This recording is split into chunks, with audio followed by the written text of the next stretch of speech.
গল্পের নাম খেলার মাঠের বন্ধুতা।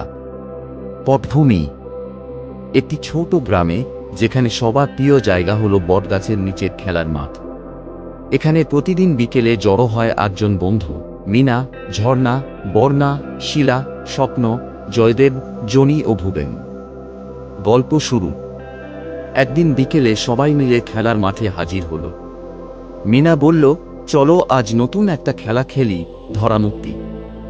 ঝর্ণা খুশি হয়ে চিৎকার করল, হ্যাঁ, আমি ধরার দলেই থাকব। শিলা আর বর্ণা মাটিতে লাইন টেনে খেলার সীমানা ঠিক করল।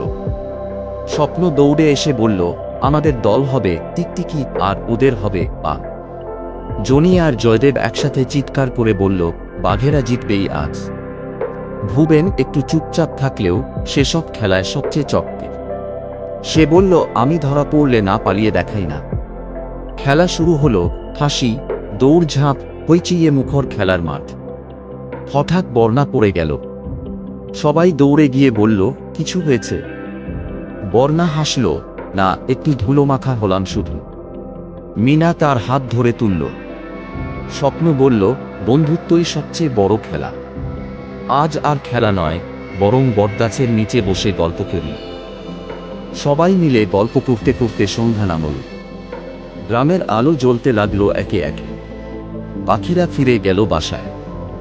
ভুবেন বলল, আজকের দিনটা থাকবে মনে, খেলাধুলা, হাসি আর বন্ধুদের ভালোবাসায় ভরা। শেষ কথা, বন্ধুত্ব, সহযোগিতা আর একসাথে সময় কাটানো। এই গল্প শিখায়, ছোট ছোট মুহূর্তেই সবচেয়ে বড় আনন্দ লুকিয়ে থাকে।